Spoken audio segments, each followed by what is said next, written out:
class. Perfect. Well, welcome to Michael's Community Classroom, everybody. My name is Allie W. I'm here from Yarn Inspirations. We're so happy to be back at another community classroom. We are here today with Marley Bird, as Felicia mentioned. I have a great class for you, a one-ball crochet scarf. So a great project to take with you on the go, to really work on any time of the year. So if you have any questions throughout today's class, we'll try to get to as many as possible. So please feel free to drop those in the chat, and I will be helping Marley answer those questions. Yep. Perfect. Awesome. You guys ready? All right, y'all. So we are here for it's a one ball crochet scarf. So I am using the Caron Cake yarn here. And if you're not familiar with Caron Cakes, it has a variety of very beautiful colors that are already put together in a wonderful, like sort of striping sequence. So we're just going to let the yarn colors land where they will. And we will just follow along with a very basic stitch pattern. It's a chevron stitch pattern or a wave stitch pattern or a ripple stitch pattern. It's called a lot of different things, but it's a pretty basic stitch pattern that you could actually take this, what you've learned, what you're going to learn, and turn it into like a blanket or something if you wish. Because it is only a very simple repeat, it's very easy to just work on it, put it down, pick it back up, work on it, put it down, pick it back up, so on and so forth. So I'm going to walk you through how to do the chain stitches, how to get through row 1, how to get through row 2, and then we'll just keep working row 2, answering questions the best that I can as we're going through it. So here we go. Let's go down to the hands. I am using a size H or an 8 or a 5mm crochet hook. This is a Susan Bates hook. I just have a larger handle because I'm getting old, ladies and gentlemen, so I need my hands to be able to grip something. So I have an H crochet hook, and then we already talked about the Caron Cakes yarn. This is a worsted weight yarn. So if you're anywhere else in the world, you're trying to think about what this would be. It's considered a Craft Yarn Council size 4 yarn. And we'll begin with a slip knot on our hook. So when I teach people how to make slip knots, I like to tell them you put the tail of the yarn in the palm of your hand. Take your working yarn, wrap it around your forefinger and your middle finger.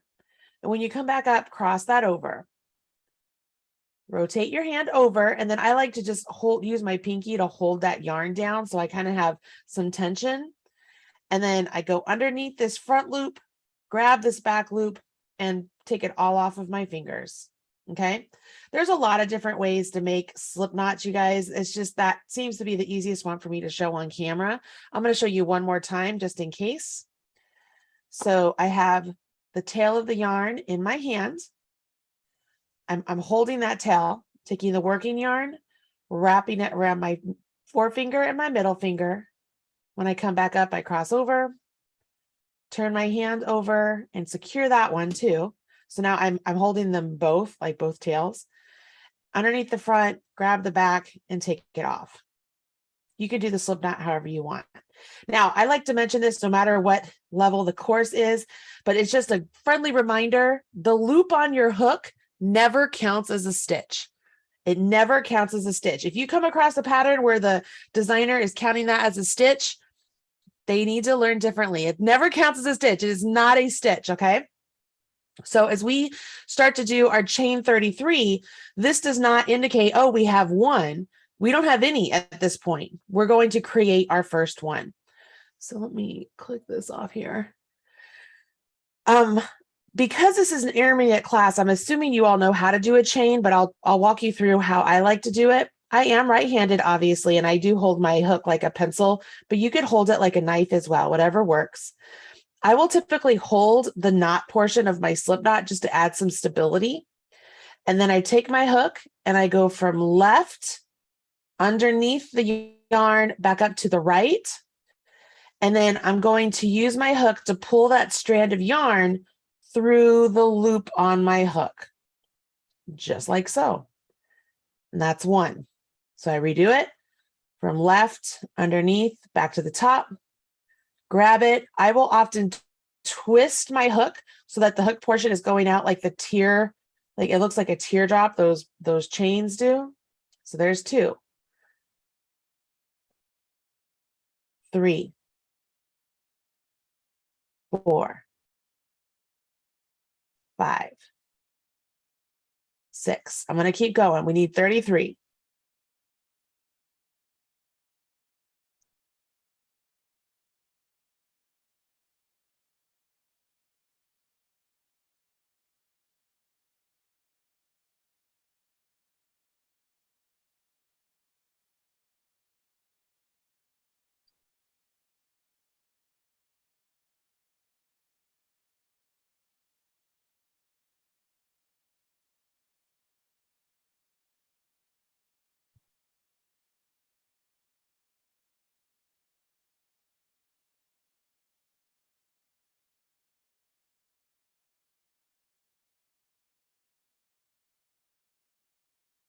30, 31, 32, 33. Okay. So I have my 33 chains, and now I'm getting ready to work my row 1. And row 1 is essentially, it's my setup row. So that way I can continue on building with my row 2. So row 1 is very important that we get these stitches in the correct place because it'll make everything going forward so much easier. So we're going to work through row 1 together. We're going to do 1 double crochet in the 4th chain from a hook. 1, 2, 3, 4, right? Because you never count the loop on your hook. But if I keep reading, it says this counts as 2 double crochets. And what that really means is that these skipped chains right there, those 3 skipped chains, are going to count as a double crochet. So what I'm going to do is put a stitch marker right now in the chain behind the loop on my hook, because that is the top of those 3 chains. And that will be where I will work row 2 back to. I'll go all the way back to that stitch. So I'm going to start off by putting a stitch marker there. And that's not written in the pattern. That's purely me helping you out. Now I'm going to yarn over my hook. And again, going to the 4th chain from my hook. So 1, 2, 3, 4. I will go just right into the chain, yarn over my hook, pull up a loop, yarn over my hook, draw through 2, yarn over my hook, draw through 2. I don't care if you want to go into just 1 loop, if you want to go into the back loop, if you want to do 2 loops of your chain, just keep it consistent, whatever you do all the way down. That's what we want to do, okay? So we have 1 double crochet right there, but this counts as 2 because these skip chains right there, those are counting as a stitch, okay? Everybody with me so far? All right, so we have 1 double crochet in each of the next 3 chains. So we're going to do 1 double crochet into the next chain. So look at where you put that first one, go to the next, and we'll do a double. You're going to get very comfortable with double crochet. So there's 1, go to the next one. We're going to do another double.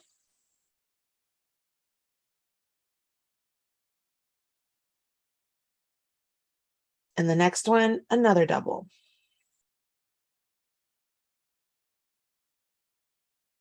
All right, so those are my 3 double crochets in the next 3 chains. Now you'll notice there's a star here in the instructions. That means this is where the repeat begins. All right, so we are going to skip the next 2 chains. So we're going to skip 1, skip 2, and then 1 double crochet in the next 4 chains. So I skip 1, skip 2, go to the next one, and I'll put a double there. And a double in the next one.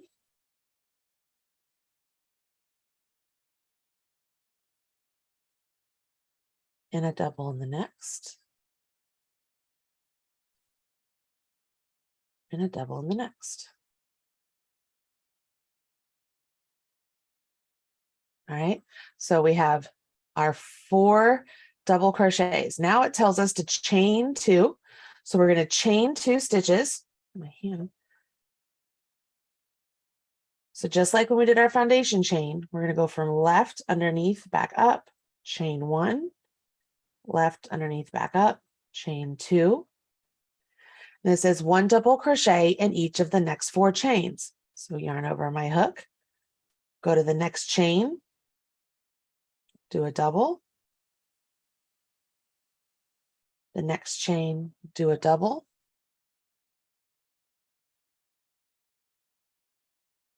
next chain, do a double, and the next one, do a double.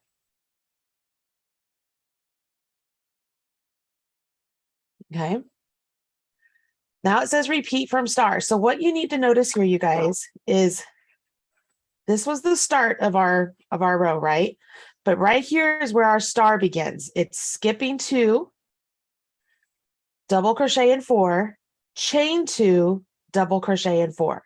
So that repeat right there, that's 1, 2, 3, 4, 5, 6, 7, 8, 9, 10. That's a 10 stitch repeat.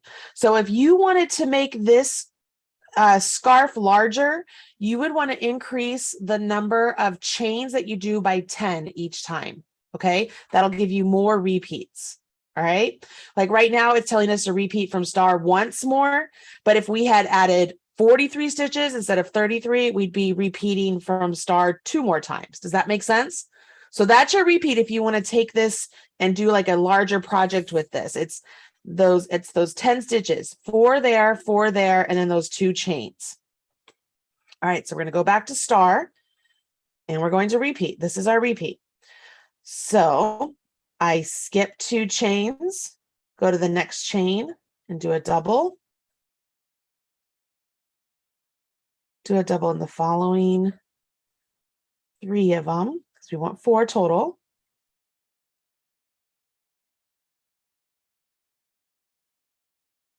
And then we will chain 2.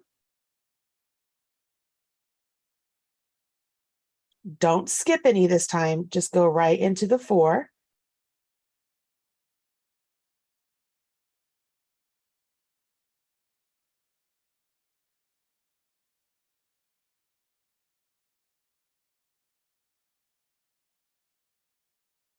So that was our repeat 1 time.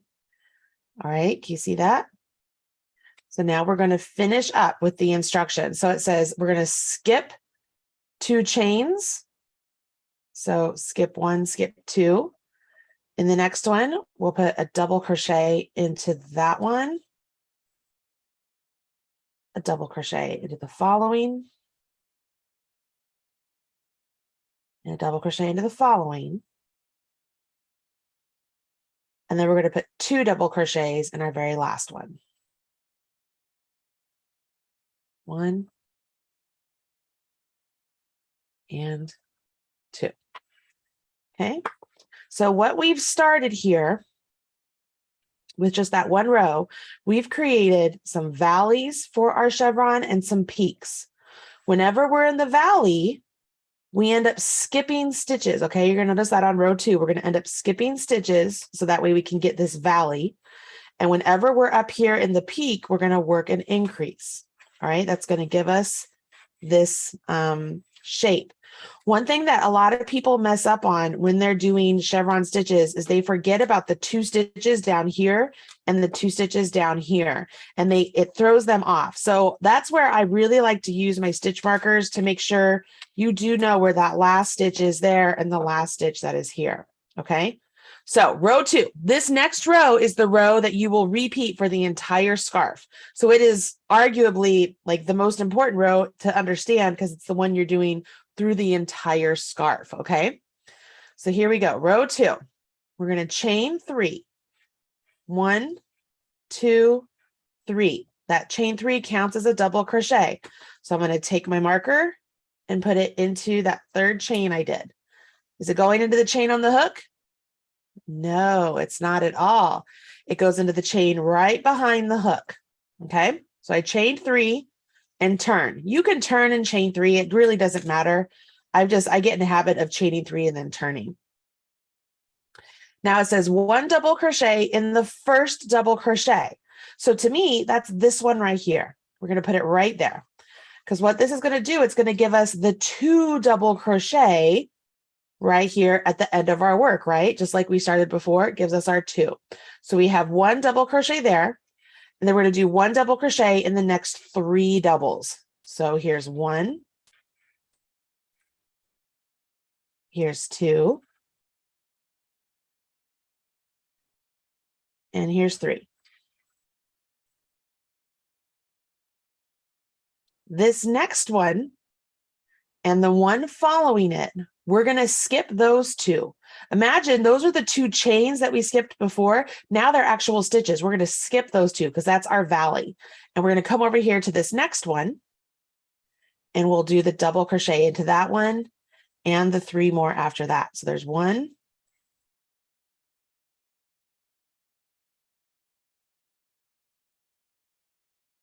I said 3 more, but so it's 3. You have the 3 total. And then up here in this chain 2 space, this is where you're going to get your 4th, because remember we had 4 double crochets. Here's where we're going to get our 4th. We're going to go into the space, do our double, chain 2. That's going to give us our peak. And now we're going back down the valley again, back down to the valley. So we're going to do another double crochet here at the peak. Then we're going to do 3 double crochets down here to the valley, knowing that we're not going to work in that last one. That allows us to see there's 3 double crochets there. So it makes it easier. Oh, okay, I understand what's going on. Whenever you're coming to the valley, you skip stitches. When you get to the peak, you're making those, you're doing that set of stitches in the chain 2 space.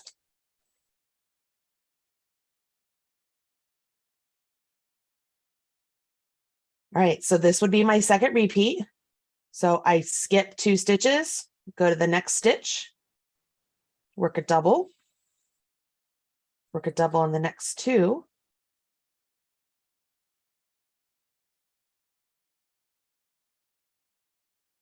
I'm at my peak again, so I'm going to do a double, chain 2, and a double. Work 3 of them down. 1,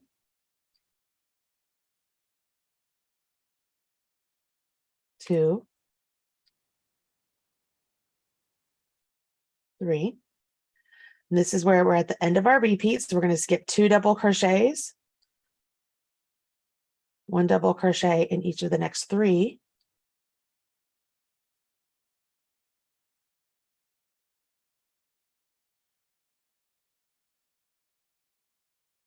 And then we're going to do 2 double crochets into this turning chain. It's the stitch that I marked. So we're going to put 2 double crochets in there.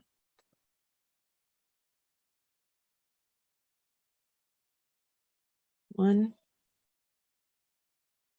and 2. Set this down. We've established our pattern.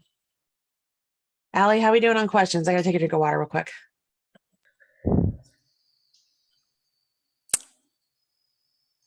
I think we're doing good. Everybody doing all right? There are a few people who said that they're a little bit more beginner level. So just a reminder that this video is being recorded. So you'll be able to come back to it and reference it later. Absolutely. The great thing, guys, it's like I said, like that row we just did, we're just repeating that row. And if you noticed, it's just double crochets and chains, double crochets and chains. So for the rest of this class, we're just going to work on that row. So you're going to see it a lot. You ready? Okay. All right. This stitch marker, we don't need it anymore down here. We're going to move it up. So I'm going to go ahead and remove it from down there. We will have to move it up. And here we go. So we'll chain 3, 1, 2, 3. Put my stitch marker in there. And if you don't have stitch markers, like honestly, bobby pins work, everything works. And then I'm going to turn my work, and you can turn and then chain 3. Either one works. Again, here at the start, we want to put our first double crochet right here in the very first one. So we have a double right there. Now we're going to work double crochets all the way down to these last 2 right here at our valley. Okay. So that's a total of 3. 1, 2, 3. We're going to skip these 2. We're going to go over here to this one. And I'm going in. I'm going underneath both loops. I don't know if anybody needs to hear that. I'm going underneath both loops. If you wanted to just go through the back loop, you could do that. It gives an entirely different look to the piece. But I'm going through both loops.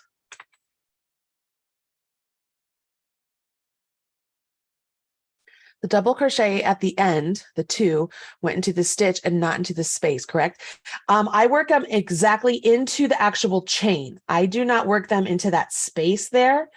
I put them in the actual chain that I have marked. It looks better, just so you know, you won't get a gap.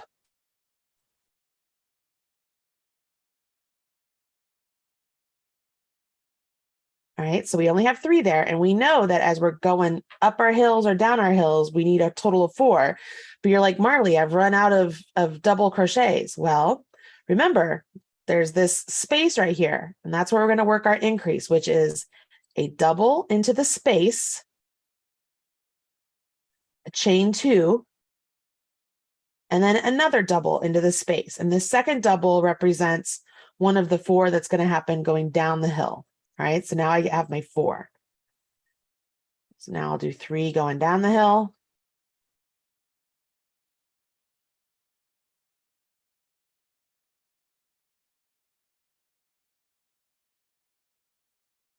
Skip 2, go to the next one.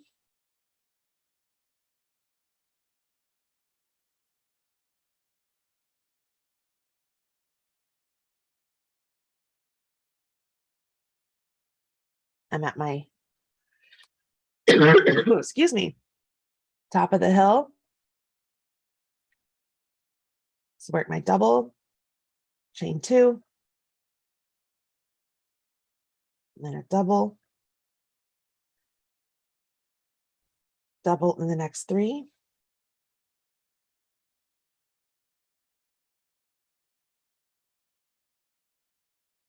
Skip 2, go to the next one. And here's 2, and here's 3.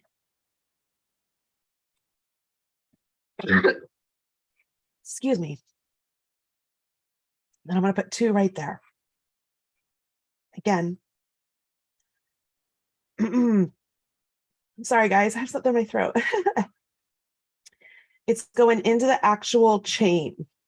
Like I'm going into the chain just like I would if it was the foundation chain. And I will work my 2 doubles.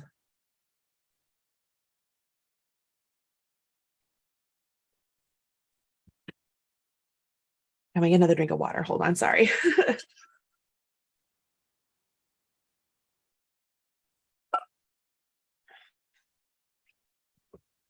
All right, hopefully that's better. Is this helping? Do the markers help you guys? Help you see where you're supposed to put your stitches? Hopefully it does. I often like to start my beginners with a chevron stitch pattern like this because to me, it's easy to kind of think about logically going up the hill, down the hill, and trying to keep the stitch counts the same. But the markers really help with your edge stitches. So like I said, we just keep repeating this. So I'm just going to keep going. Remember, your chain 3 counts as a stitch. So after you do your chain 3, that's where you're going to want to put your marker. It's in that 3rd chain you just did. Your first double crochet goes right here in this very first stitch, right there, underneath those two loops, underneath the V. Yarn over, pull up a loop. Yarn over, draw through 2. Yarn over, draw through 2. And away we go.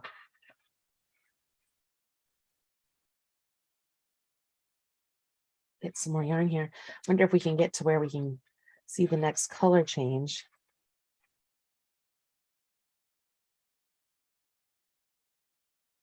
Allie, if there's anything you want to jump in with, please go ahead.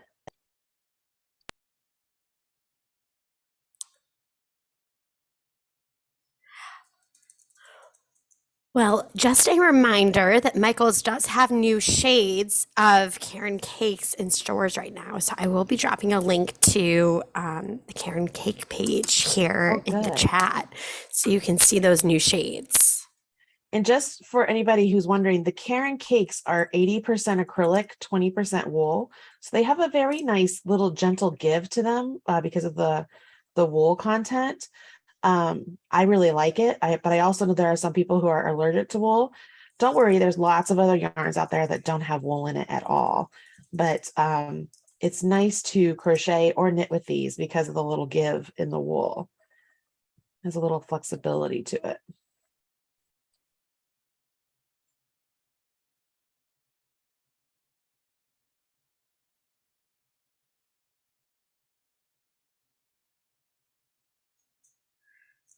It's really weird for me to just sit here and be quiet, but there's not a whole lot to say. It's more of a, just kind of watch the double crochets getting made. Try and let it sink in and become permanently embedded in your thought process of how this pattern works with all those stitches. Once you get going with it, it's really quite simple. Like I said, it's a pretty basic, excuse me, stitch pattern. I actually just wrote this stitch pattern out for a scarf on my own, actually. So it's pretty universal for a lot of different things you can do with it. It's pretty good. And you'll see I put the 2 double crochets right there in that chain at the very end. It looks really good. Now, there's a couple of thoughts here. Like if you wanted to make this, really long and just kind of like stop right here, you could have a headband, like not really long, but at least like 20 inches. And then you could seam the sides together. You could have a headband. There's a lot of different little things you could do.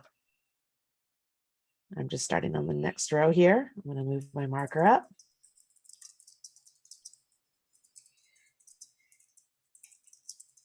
Turn my work and keep going.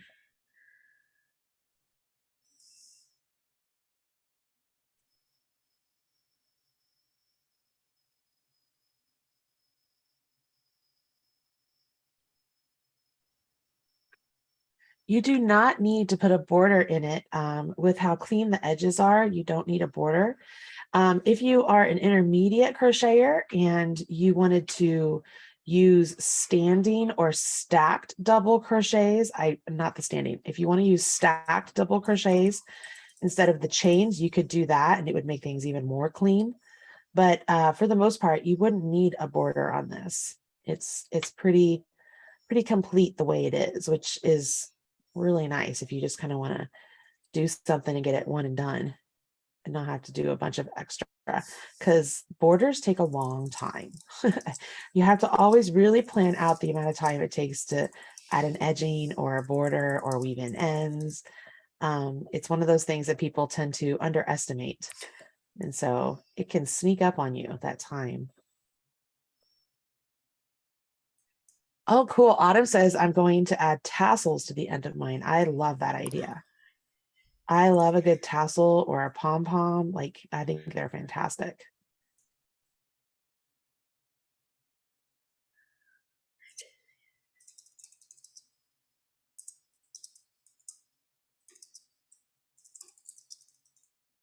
Let's see here.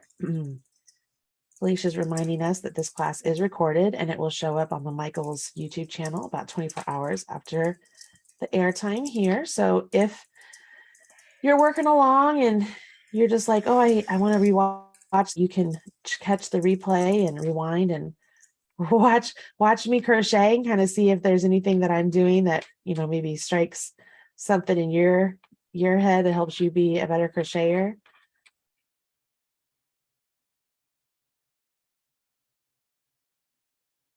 I don't know. I mean, yes, I'm setting it down each time so that you guys can see it, but I always set things down each time because I'm like, oh, what does it look like now? Like, it's just so exciting to see it.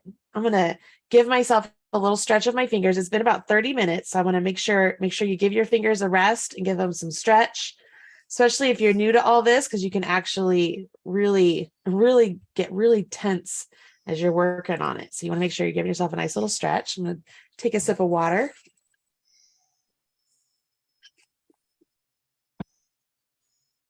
I love it. All right, here we go. I'm just going to keep on going. All right. It's pretty easy stuff. You just keep repeating this last row. When I say easy stuff, I know that yeah, it's easy for me. I've been doing this a long time, but it might not be easy for you here at the start, and that's okay. Give yourself a little bit of grace and patience and some practice. It will come to you.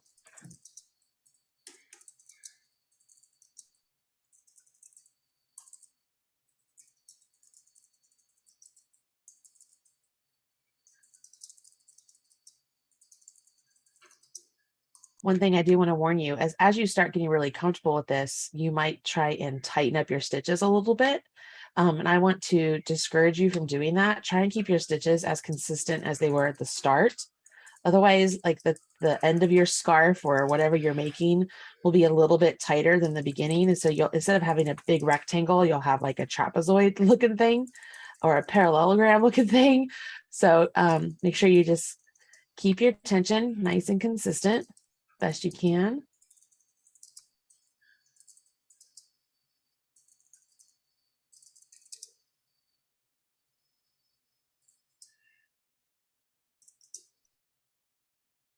Hopefully, as you're working along, you're getting comfortable with it and you don't even have to look at the pattern anymore like I don't.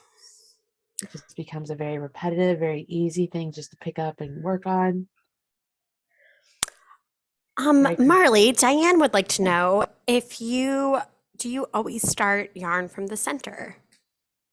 For the Caron cakes, I tend to because it's already rolled up into a ball like this. And I don't like my ball like rolling around as I'm trying to pull from the outside. But it really all depends on like the way the yarn is put up, so to speak. I try and pull from the center of my skeins. I try and pull from the center of my balls. But if I'm working on something where there isn't a center pull, I'll usually put it in a bowl and then feed it through there. So that way, as it's jumping around, hopefully the bowl keeps things contained. But you don't have to. So the answer to the question is no, you don't have to. But I like it because you can see it's not rolling around on me. It's just coming out. And at the start, you might have to fuss with it a little bit because, you know, it's pretty packed in there. So you might have to pause and give it a nice pull. But after you get going for a while, it just starts coming out pretty evenly. You don't have to pull on it or anything. And it just becomes very comfortable. Wonderful. Awesome. And Margaret would like to know, she just wants to confirm, is it a multiple of 10? Yeah, so there's a multiple of 10 plus these outside ones. So it'd be a multiple of 10. I want to say a multiple of 10 plus 10 because you're going to have 1, 2, 3, 4 here. Hold on, I'm going to show you how I have to figure this out. That's why I was just like, one way to think about it is take the stitch, the 33 that you have and just keep adding 10. Hold on, I got to grab some paper. So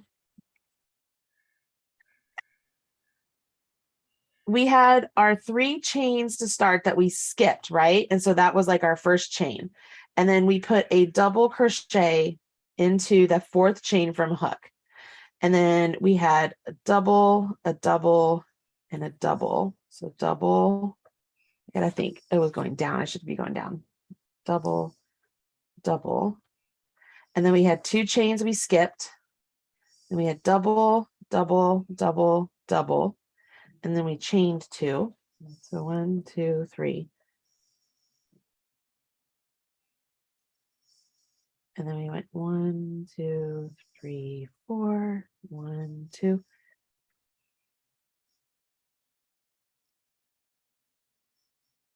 Skip those 2. 1, 2, 3, 4. 1, 2, 3, 4. Chain 2. 1, 2, 3, 4. And then we skipped 2. 1, 2, 3, 4.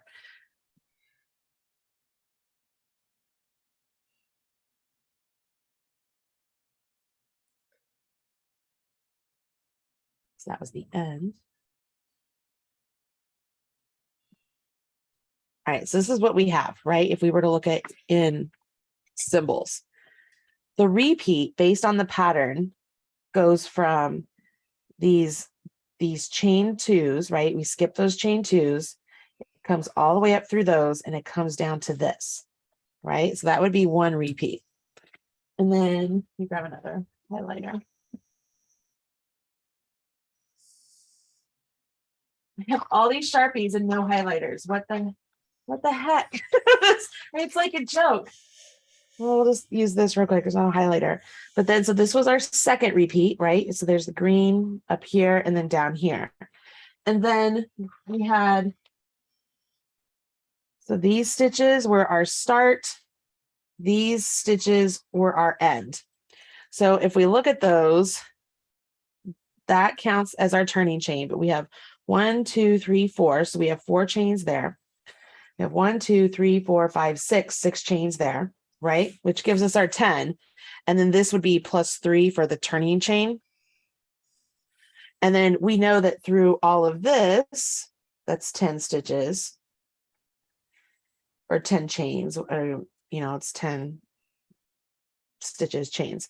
So when I tell you it's a multiple of 10, I mean, technically, could you just do 10 stitches +3? Yeah, you could, but it's not really going to be anything. So I often think about it as this out here. In my mind, I think of it as, okay, so that would be +10 for the outside. So those 4 and those 6, plus you have your 3 turning chain, right?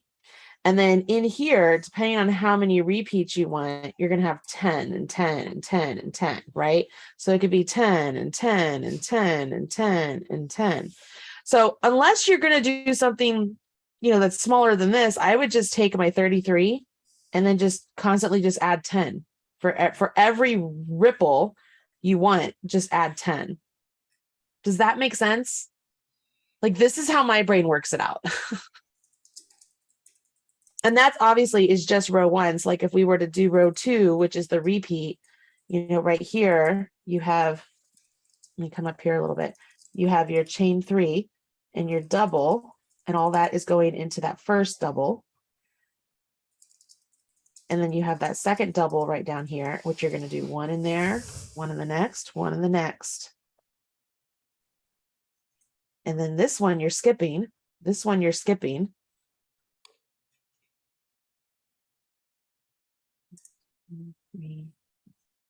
Yeah, that one, that one, that one. And then you're at your chain 2. So in your chain 2, we're going to do 1 there, chain 2, 1 there, and then you have your double, double, double, double.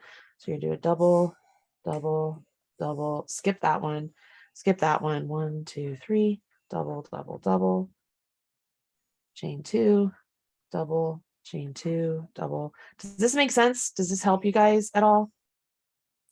Yes. Like, a lot of people have said that this is really helpful to see the diagram here. yeah. So like all of this, the repeats here, right? The repeats up here, it's not skipping 2 chains. It would be skipping 2 doubles. And then as you come up here, it's not just chain 2, it's put the chain 2 and the doubles into that chain 2. Does that make sense? And then you just keep repeating that, and you just keep going. Obviously, this has another down, whatever. Anyways, you get what I'm trying to say. Does that help? Yes. Nora says she loves charts. Good. I try and add charts to every single pattern I do because this makes sense to me. My brain works much better with this than the words. The words I get confused. Like for example, on row 2, where it says chain 3, right? It says counts as double crochet. It says 1 double crochet in the first double crochet.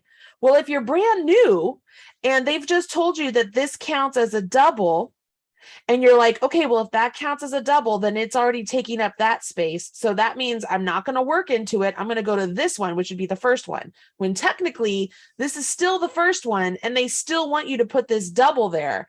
They want it to be an increase, right? So that's where sometimes you'll see patterns where they're written, chain 3 and then double crochet into first stitch. And so because things are in parentheses, it's letting you know, oh, all of this is going to go into one stitch.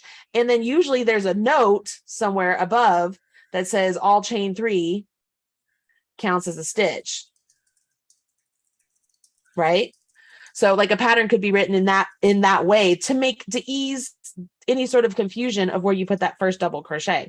Because if you get that first double crochet off in a chevron, especially, you're off the whole rest of the path.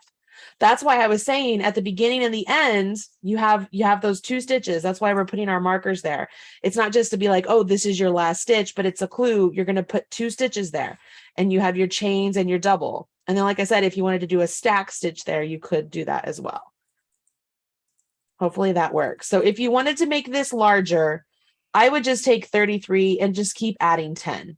Like, so if you wanted it 5 more, just 33 plus 50 equals 83. So you would chain 83.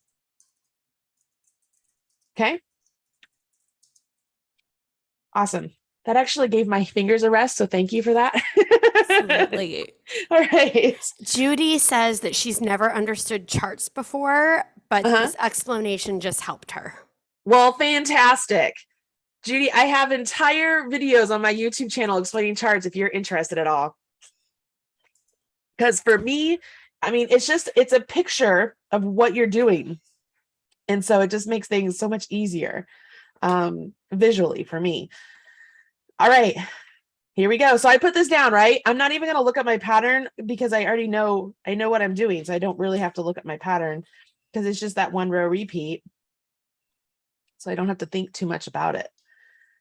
And like I said, double crochet in the first double. So right here, which could be confusing if you don't really know.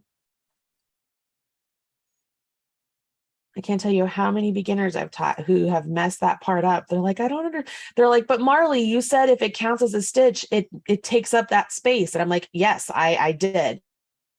But it is taking up that space, but they want you to have 2 stitches in that space, which is why it's written that way, which is why typically I like to write my patterns where you'd have the parentheses around those instructions so that, both of those are in that same space.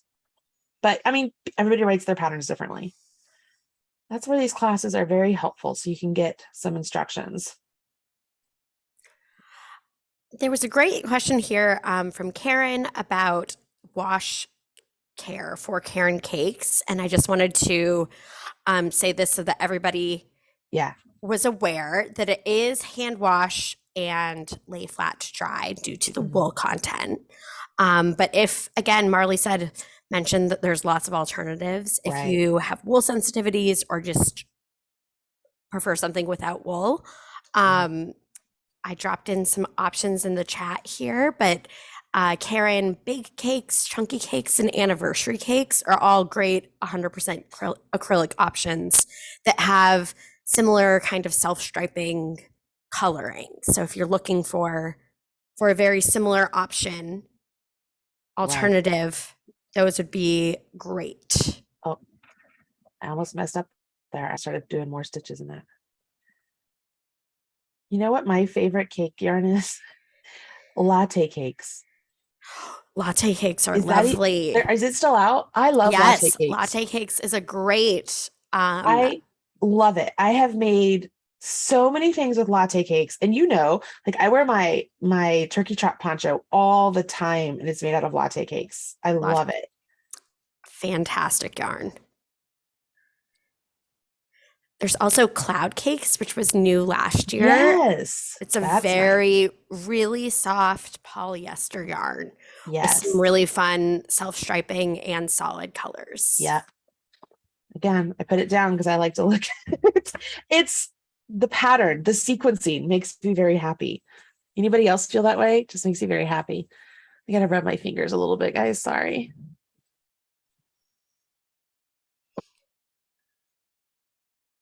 My joints are a little bit tight today, so I'm working through it. I have been crocheting and knitting a lot lately, so that's one of the reasons I'm reminding you guys to take a break, because I will forget myself, and then I'm no good, especially as we're coming up on the holiday season and you're going to frantically be trying to make something for your whole family. You've got to remember to take breaks. Otherwise, you'll get at repetitive stress injury and you won't be able to make anything, and that's no fun. All right, so I'm just going to kind of just keep going. I'm going to try and get to the purple, which is the next color in this, because I think that would be very pretty. So they could see how that goes. And then I'm going to show you how I prefer to weave in my tails, if you're at all interested, because if you use this purely as one ball, you will only have two tails to weave in, the first one and the last one.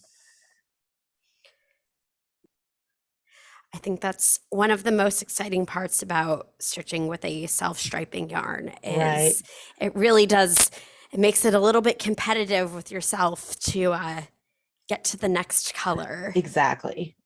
I think we Exactly. I think we all know that feeling of it's not just one row. Oh, just until I get to the next color because I have to Yep. see it. Yep. I do that with color work also. I'm like, I gotta get to that next color of color work. Question, when you chain two, do you double crochet in the same space? Yes. So up here, I put a double crochet, chain two, double crochet into that same space. So that's our increase.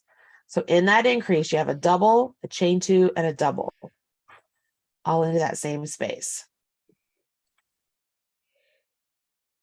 And when you're working in those spaces, you literally are just working in the space. But when you come to the end of your row and you're working into that turning chain, you actually work into the chain. Don't just work into the space next to it, because you'll get a big gap and it's just not very nice. Like for example, watch. If I put it into the space here, I want you to see what it's going to look like. I'm going to put two there.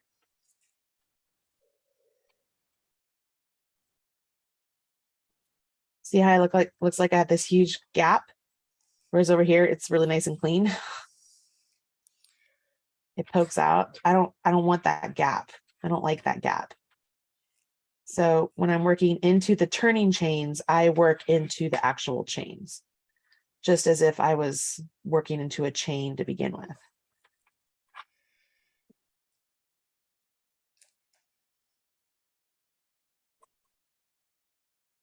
That's so pretty.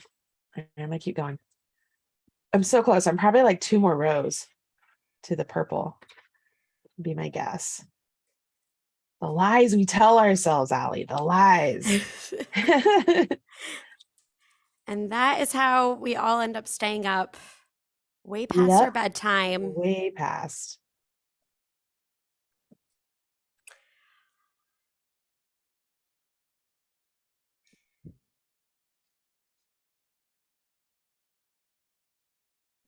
I see a lot of you with your heads down in the video working on yours. That makes me happy. At the end here, we're all going to have to show each other what we've done. Take a look at our gallery view and see, not yet, but we'll just keep going right now.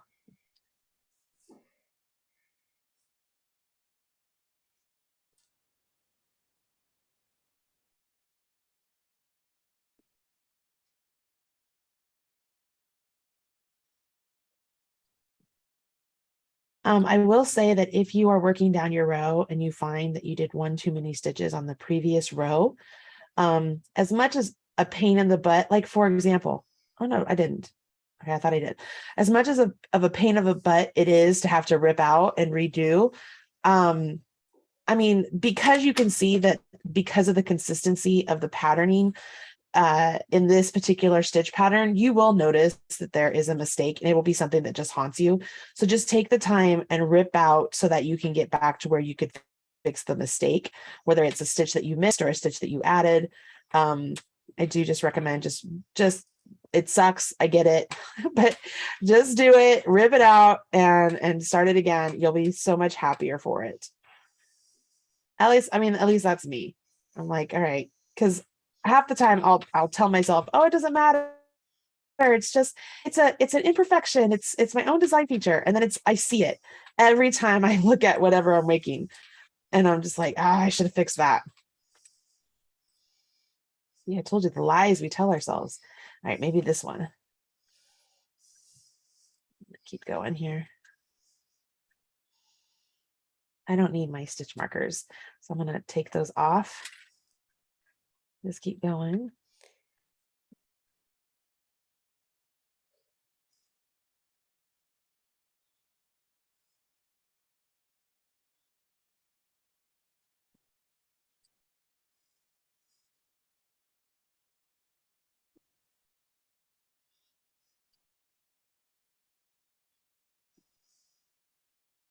Ah, this goes really quickly. I don't know if y'all are experiencing that. It just feels like it just flies off the hook because it's just a very easy pattern.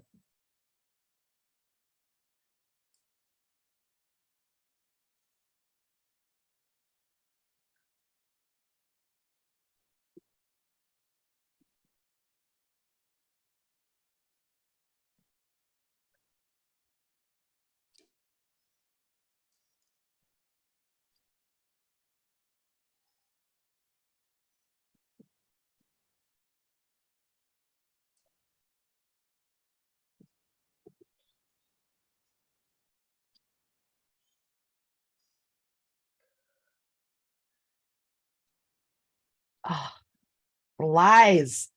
It's gonna take one more. Okay, time for one more. I know everybody's like, is she gonna make it? It has to be one more. That's how they get you, you guys. How this happens.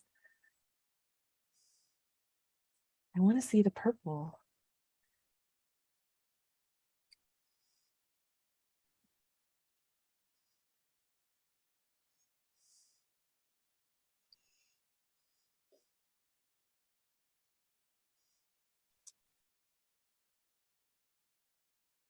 All right, I'm gonna try and just go a little bit faster.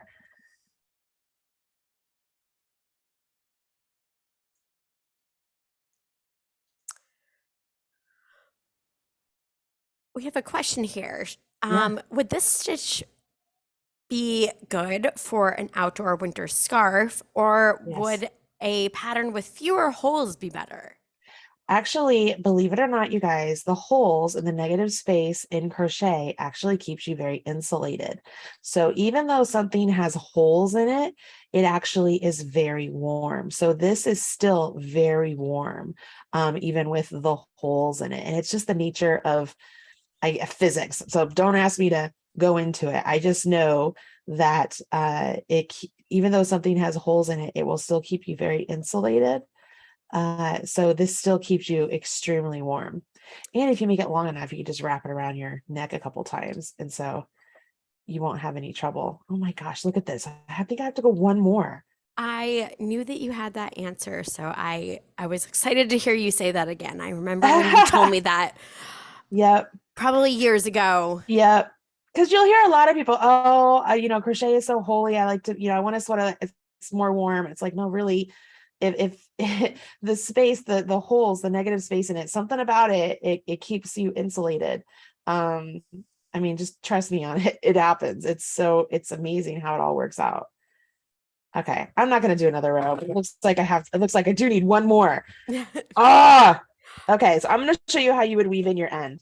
So you can decide which one is your right side or your wrong side. Because this is reversible, it really doesn't matter. I do like to think about the first row that we did as the right side.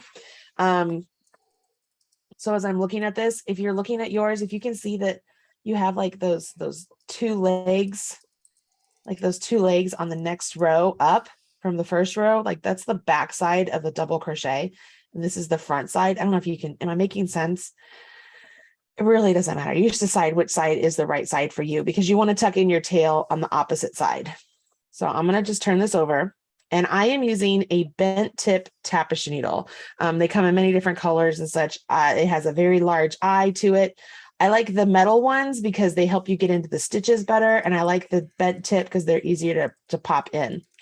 I do not ever recommend crocheting over your tails, you guys. They come undone. And I'm talking about when people just lay it down and just crochet over it and they're done. If you're going to crochet over it and then weave it in later, that's a different story. That's you're still weaving in. But if you're just laying it down to crochet over it, that's not good enough.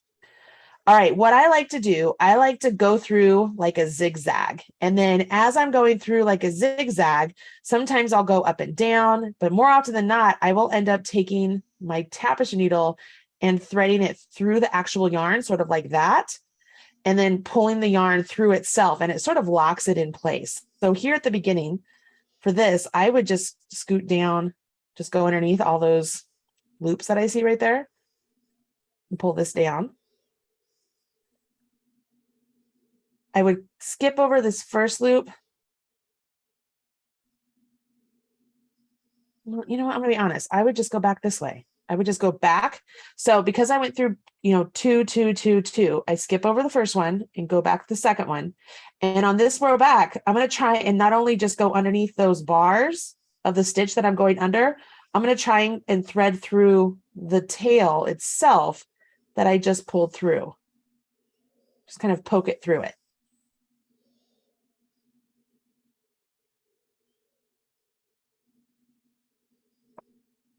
For this, I'm just gonna do it one more time. I don't even have to go up. So I'm gonna go over one more. And again, as I'm going down, I'm just gonna try and thread it through the yarn itself. It's called burying your ends, you guys. And especially because of this wool in this, the wool fibers will kind of sort of felt on each other over time and really lock this stitch in place. So once you've done that 3 times, it's locked in there. You can go more if you want to. Like if I wanted to, I could go ahead, thread this on. I could come up the stitch a little bit and maybe go down this way, thread it through some of the path. And you try and go through the same color of whatever your tail is, makes it a little bit more invisible. I think I would go back one more with this. You just don't want your tails coming out when you are, especially if you're going to gift this to somebody. Literally splitting the yarn.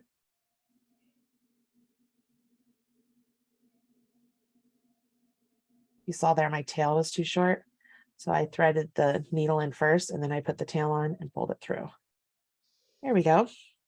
If you lose your scissors, add a pom-pom to them. Pro tip, you won't lose them. You could snip this just right and nice and neat. Now that end is woven in, you won't be able to see it. And you just keep on going. There you go. All right. How we doing? Everybody want to show me what they have? Look at that. Oh, Linda looks great. Sharon, that's awesome. Sharon got a different color. I'm jealous. She got the 2 colors. Oh, she's used, oh, beautiful, beautiful. I love it. You guys are doing awesome. C. de Mendoza, that looks great. You guys are doing a very good job. Congratulations, all of you. Morna, good job. Look at that. Wow, she really made progress. That's fantastic. Well, good job, all of you. Great job. Just keep it up. If you are struggling with this a little bit, don't fret. It's only 33, 33 little change. You can always rip it out and start again. And don't forget, this is recorded, so you can always go and rewatch this on the Michael's YouTube channel. If you like the way I teach over on the Marley Bird YouTube channel, and I post a lot of pictures of what I do on Instagram. I'm the Marley Bird over there, and make sure you share with us. All right, Allie, it's all you. Perfect. Well, thank you so much for joining us at another Michael's Community Classroom, and we hope to see you back again soon.